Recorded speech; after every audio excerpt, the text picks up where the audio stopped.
It's been good for him. I was kind of clowning the other day that coach actually, when we let him practice in the uniforms the other day, he looked as good as he's looked since last year. So I'm really excited to watch him go. And I'm not trying to sugarcoat it. Right. He's going to be ready to go.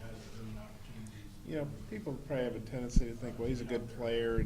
Missing practice isn't that big a deal as long as he's ready for the game. But that's not how it works. It doesn't. Everybody needs practice, And we had Jared taking reps, and I can tell you this: there's nobody, probably besides me in that stadium, that was more disappointed in him not performing the way he's always performed for us. Jared was very, very disappointed in his play.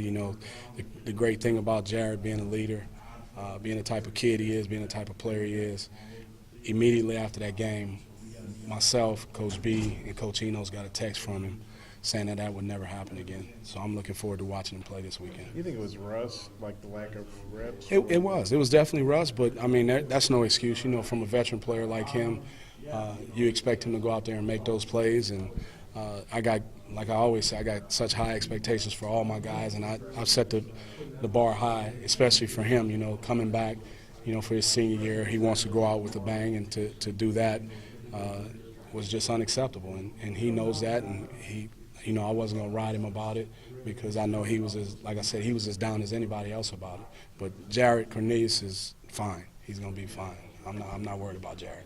A&M has given up a lot of yards to receivers in 3 games this year. Do you see a real opportunity for your guys this weekend? Every time we turn the tape on, I think we got a great opportunity to go out and play well. It's the way our guys work. It's the way our guys are coached. So we're just going to go out there and do it. Our big thing is we got to go take care of us. If we go out and do what we're capable of doing, and this offense plays what we're capable of playing, we'll be fine. It has nothing to do with Texas A&M. I think Coach Cooper and Coach Sumlin and his staff do a great job with that secondary.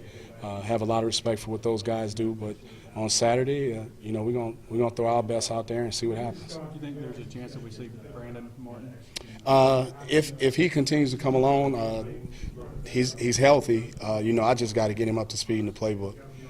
That's my job. I don't feel he's there yet from a confidence standpoint with the rest of the team. But if he, we still got 2 days of practice, 3 days of practice. If he's able to go out and do the things that we need him to do in any situation, he'll get some time. Brett talked about giving a certain group of guys more reps with the ones just to give Austin more continuity. How's that look? The same as it did last week. In the game, I played 5 guys in the game Saturday, and Coach B and I have talked about it. We mixed the 5. The 5 is different, but it's 5 guys, and we're going to go out, and I thought they had a decent practice today, and actually during the bye week, I thought they did some extra work with Austin to try and get on the same page. The thing is, our guys just got to go out and be consistent.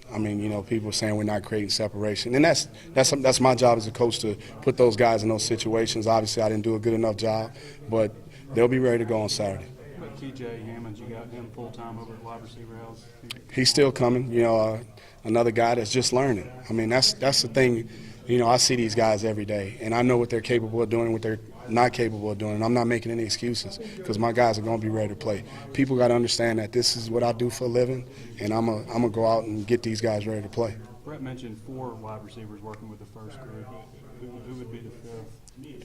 Right now, I got Jared, Dion, Jordan, Jay Nance.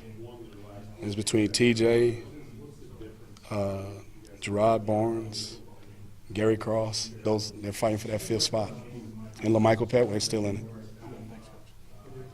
Hey, you guys hadn't beaten A&M since y'all came on. Actually, they didn't beat them here before either. But I guess how do you feel about that series? Do you feel like, it's about time to get it going the other way? It's time. It's just time. Our kids, I know their kids down there working hard to keep that trophy. Our kids are working hard to get it here. And we've been in a position to win the game. We let them slip away, but again, you give credit to A&M. They did what they had to do to get the job done. And it's a new year, it's a new game, new team, and we're gonna go out there and play. How are they in terms of physicality? I mean, there's been some suggestion you guys are having trouble dealing with physical defensive teams in terms of coming off the line of scrimmage. They're very good up front. Again, I know Coach Chavis and his staff, man, they preach that down there. He does a good job getting those guys to the ball. They run the ball well, do a lot of things moving around up front to, trying to create defensive gaps. And, their safeties play low, they play high, they play all over the place. Amani Watts is a big-time football player that, lives in the box and makes great plays down in the box. So physicality, they're very physical, but we believe we're a physical football team too, and we got to go out and prove it. Kind of playing into that, they've got 10 takeaways. Not sure how many of those are picks. I know Watson's got at least 2, but how big is that your guys play physical so their DBs, can't get picks or pass breaks up? So. Well, it's something that we teach. If it's a ball that you can't catch, we definitely ain't going to let the defense catch it. So we just got to play our game again. I don't want to sit here and act like we got coaches said we don't need Superman to show up. We just need the Arkansas Razorbacks to show up, and if we do that, we'll be fine. When you look at film, what's A&M doing to get all those takeaways?